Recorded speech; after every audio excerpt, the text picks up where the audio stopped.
कंजलोचन कंजमुख गर्जन पद कंजारुणम।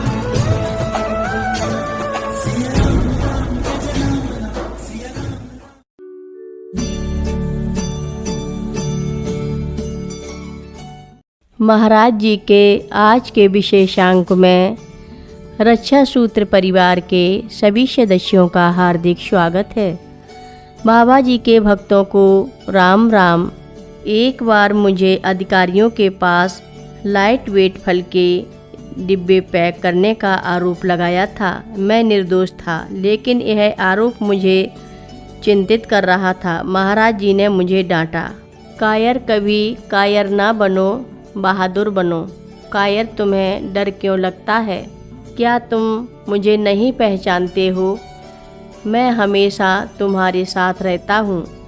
फिर उन्होंने मुझे याद दिलाया कि राम ने अपने भक्तों की रक्षा की। उन्होंने कहा कि वह भी हमेशा अपने भक्तों की रक्षा करेंगे, चाहे वे सैकड़ों हत्याएं कर लें, वह उन्हें पूरी तरह सुरक्षा देंगे। मैं कैंची धाम में था। मैंने महाराज जी के पास जाकर कहा, अब मुझे जाना है। मेरा फलों का मौसम आ गया है और मुझे वहाँ जाना ज़रूरी होगा, अन्यथा मुझे बड़ा नुकसान होगा। मैं एक व्यापारी आदमी हूँ। बाबा, आप नहीं जानते हैं, मुझे फलों को तोड़ना है और उन्हें बम्बई और अन्य जगहों में भेजना है। हर दिन जब मैं कैंची में रहता हूँ, फल पकते जा रहे हैं और जल्द ही बहुत पक जाएंगे। तब वे भेजने के लिए बहुत अधिक पके हो जाएंगे। महाराज जी ने कहा, नहीं नहीं, तुम यहाँ रुकोगे, कल जाओगे।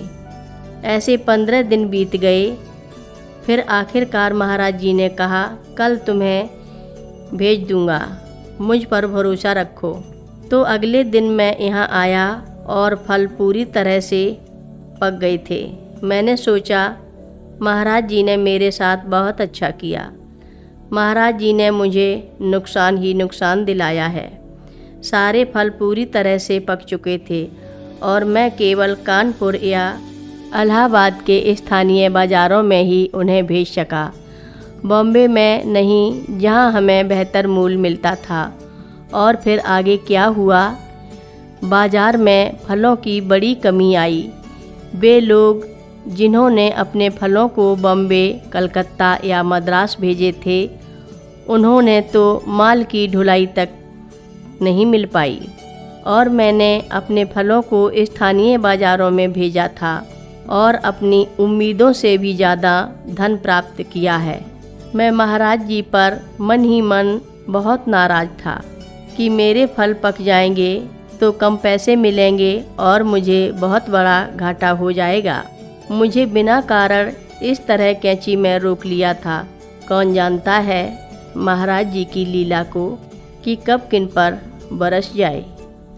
एक निश्चित परिवार के दुश्मन किसी कारणवश उनके घर के आसपास घेरे हुए थे और उन्हें 3 दिनों और 3 रात तक अंदर बंद कर रखा था। अंदर वे भूखे प्यासे थे और अगर वे बाहर आते तो ये दुष्ट लोग उन्हें मार देते। जब वो अंदर बैठे हुए अपनी समस्या पर चर्चा कर रहे थे तो उन्होंने अपने दरवाजे पर कुछ चीखते हुए सुना, दरवाज़ा खोलो, दरवाज़ा खोलो, बाहर आओ और लड़ो। उन्होंने देखा कि महाराज जी लाठी लेकर खड़े हैं। सबने छड़ी उठाई और महाराज जी के पीछे दौड़ते हुए बाहर आए। जब हमलावर ने देखा कि सारा परिवार संघर्ष के लिए लाठी उठाकर तैयार है और इस मोटे आदमी के प्रथम में चल रहे हैं, तो वे भाग गए। महाराज जी ने फिर कहा, और उसको टेलीफोन करो, उन्हें कहो कि मैं यहाँ हूँ। आधे घंटे के भीतर ही पुलिस जनरल और सरकारी मंत्री के घर के लिविंग रूम में बैठे थे। इसके बाद परिवार पर होने वाले हमले बंद हो गए। यह महाराज जी की कृपा थी। हर रोज़ महाराज जी की कथाएं सुनने के लिए रक्षा सूत्र चैनल को सब्सक्राइब करें, शेयर करें और लाइक करें। घंटी बजाना ना भूलें। कमेंट बॉक्स में लिख भेजें जय नीव करोरी बाबा जी महाराज। सभी भक्त मिलकर बोलो कैंची धाम की जय जय बोलो।